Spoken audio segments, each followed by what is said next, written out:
Excellent. Well, here it is, everyone. I'm finally done with this 3/4 scale Ms Pacman Galaga arcade. I used the 20-year Pac-Gal zip ROM. I'm going to show you what makes this unit so special, so stick around. You're watching The Rexer Show. Okay, so what we have here is basically a 3/4 scale modded, customized Level Up Game Room Solutions arcade build. I increased the height a little bit. I increased the pedestal. I changed the control panel. I cut off here so I can get a better view with my height.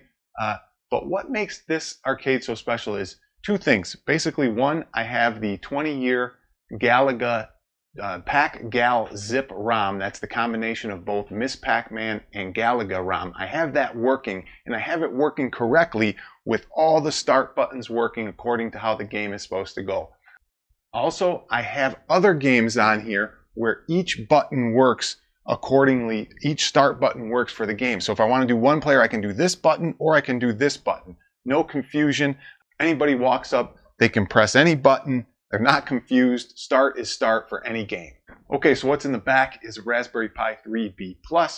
You've seen one back of a cabinet. You've seen them all, so I'm not going to go over that. But what I will go over and what I do like about the customization of the Level Up, I like it for certain reasons. One is because the control panel lifts up.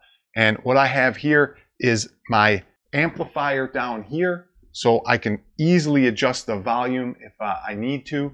And then also it's easier to work out of when you have all these buttons in the encoders and something goes wrong. It's just easier to work out of. Now I'm going to show you how I got the MAME input menu to work and how I got this to work briefly. But what I have here is a HAP Ultimate joystick. I just use that. It's not the best joystick, but it gets the job done on these 4-way only games. But I did have to change the actuator and put a circle actuator inside this joystick in order for it to only do 4-way instead of 8-way. So let's talk about the 20-year Pac-Gal zip ROM. The way I got it to work, you have two start buttons here, one player, two player, and you have two here for the Galaga side. I had to set them up so that all buttons were moved to the one player side of the encoder. Now this is a X-Arcade encoder, but basically the player one side of this encoder, or the harness that leads to all the player one buttons, is what I had to use for basically all these buttons. Now I'm going to show you how I did that in the MAME input menu inside the ROM. But real quick, another customization is I have a USB port in the front here. It's two USB ports. You can get these on Amazon. It does take up two USB ports in the Pi. So there's not one leading to two. You get two here, but you take up two of your ports in the back of the Pi as well. So you're not gaining any ports. Now to get to the MAME input menu, we're going to hit Tab.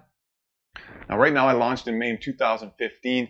The input menu is a lot more crisp in this than in 2010, although this is a 2010 ROM and I can only get the 20-year Pac-Gal zip to work with 2010 or above. So in this game, we had to go to input this game. Don't use general, as it will override every game. And basically, we just started here at left one player start. I'm going to clear this out, and I did enter, left player one, enter, left player two start, enter, right player one start.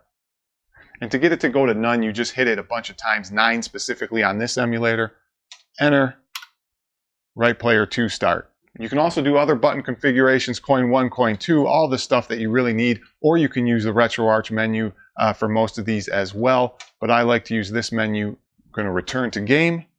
I'm also going to go into the diags menu, hit F2, and I had to do a bunch of general adjusts here to make this work. They had buy-in, continue, I didn't want that. They had coin 2 is 4 credits. So I wanted to change it to 1. For some reason, coin 2 had 4 credits. So there were some minor adjustments I had to make in that menu. And again, that's F2 to get to that menu. Now you can see if I want credit 2-player Galaga, 2-player Galaga. 1-player Galaga, 1-player Galaga. Credits, 2-player Ms Pacman, 2-player Ms Pacman. And 1-player Ms Pacman. So they all work. Now the other customization I have here is a 1-button games list menu key. I hit this 1 button right here. And it takes me to all the games that I have on here, which is just about 10 games. They're all 4-way joystick, basically alternating 2-player games. One of the other customizations is a power button right here on this side over here. I just hit the power button and it'll shut down and turn on. So let's test that. Shuts down just fine. Power it back on.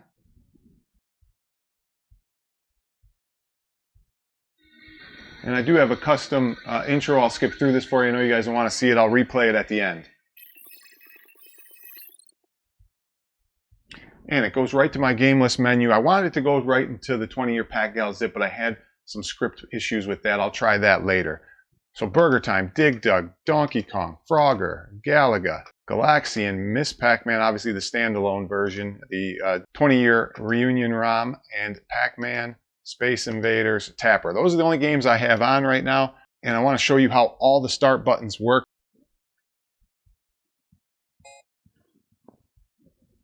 So Burger Time, I can use either one of those, and I can use any start button. We'll do the Galaga side. Game ready, game starts.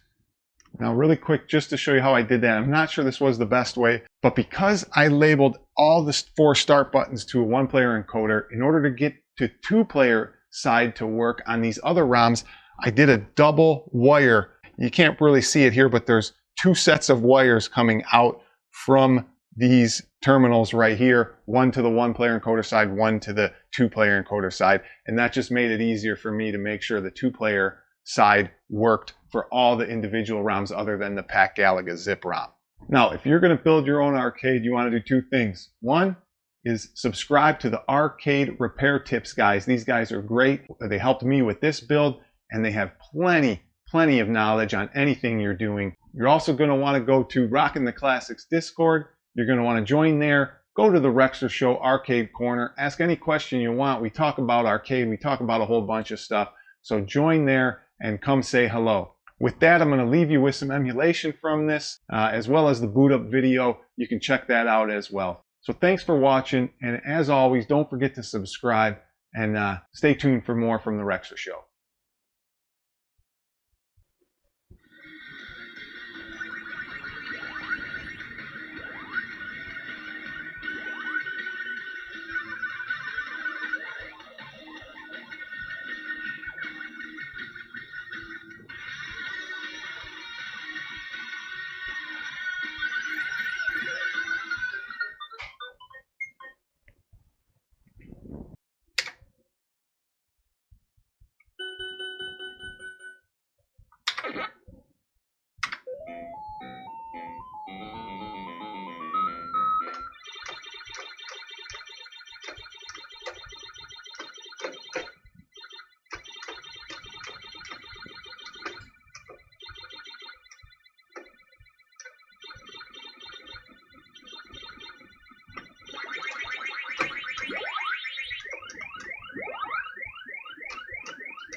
That's how you do it.